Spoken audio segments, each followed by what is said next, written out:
let's start with cocoa. Now, cocoa front month futures arose some over 2% from $2,179 per ton to $2,223 over the past week. Now, this comes after hitting a low of $2,161 on January 28th, 2013. Of course, the lowest since July 2012. Now, cotton prices have been increasing steadily for the past 8 months and currently fell 1.5% over the week to 81.72 cents per pound. Of course, this was after touching a high of almost 83 cents per pound. Meanwhile, Brent crude has climbed to its highest level in more than 4 months, touching a peak of $117.83 per barrel. It closed yesterday's trading session at $116.73 per barrel, up about 1.6% over the week. But joining me in the studio to discuss this is Yewande Onasanya. She's an analyst with UBA. Welcome to the studio, Yewande. Great to have you again. Certainly, let's start with cocoa. I think a great picture when we're looking at commodities, looking at cocoa, we saw prices gaining some support. Now, analysts say on the back of weather and disease setbacks in the region. I mean, what's your take and certainly your outlook when we talk about cocoa prices? Well, cocoa has been increasing pretty dramatically over a month, I think. This is because of the dry seasonal weather that's going on in West Africa, especially Ivory Coast. It's the Harmattan season, and this dryness causes cocoa trees to produce pods that have significantly tiny beans. These beans are considered bad quality in the international markets, so it reduces the potential outlook of quality beans coming from Africa, and that reduces the chances of ample supply globally. Also, the economic outlook in the Eurozone is also affecting prices, making there's increased optimism in the Eurozone, and this is causing investors to want to buy more risky assets like commodities.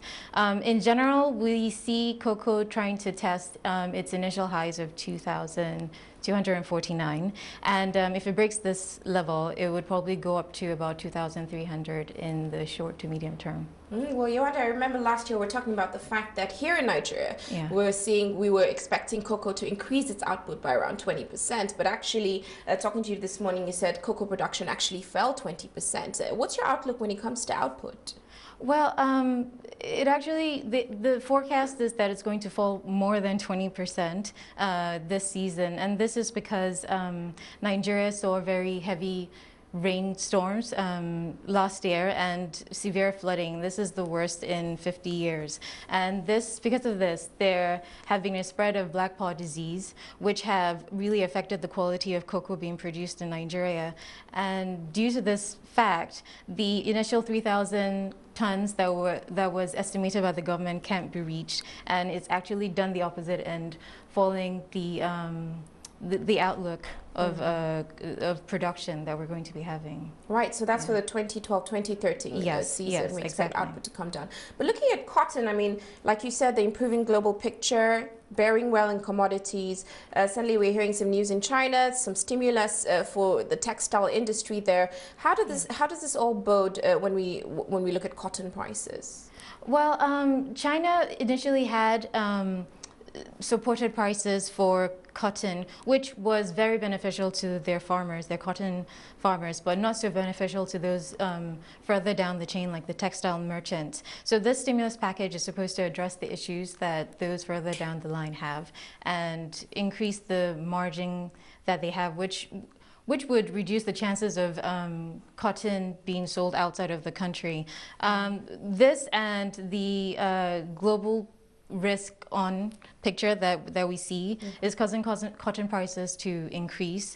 We see that it still has room to go up further, but for now we see prices being, somewhat volatile because of the contract ending very soon. The prices are still supported though. Right, but what about domestic prices? I mean, last year we were talking about the fact that they're not catching up with international prices. And certainly with the picture in Mali, I'd love to know what's going to happen with domestic cotton prices. Well, apparently the conflict in Mali hasn't really affected the price of cotton. Their production is centered around the south of Mali, and we're told that the conflict is towards the north. But in general, cotton being produced in West Africa is not as competitive as those produced outside of the country because of most countries, especially in North America, have their governments giving them a lot of stimulus packages, which make them more competitive. Whereas Africa, which has lower labor cost, is not able to compete as well. And because of backward technology and things of that nature, their prices are not as competitive and they're not gaining as much. So 4 countries, Mali, Burkina Faso, Chad, and Mali, Burkina Faso, Chad. They formed the C4, West African cotton producing countries, and they're trying to tackle this problem. Right, and very quickly, Brent crude, highest informants. What's your outlook? Sorry? Brent crude. Oh, yes. Well, Brent crude is also, like most other commodities especially, is gaining from the positive outlook that we see in the global economy. Right. I see that it's currently testing its resistance level at $117 per barrel. And it's 2 ways. It can either break this resistance level and it opens up to prices at about $118.90 per barrel, or it could form a triple top, which means it would fall down to levels around 115. Okay.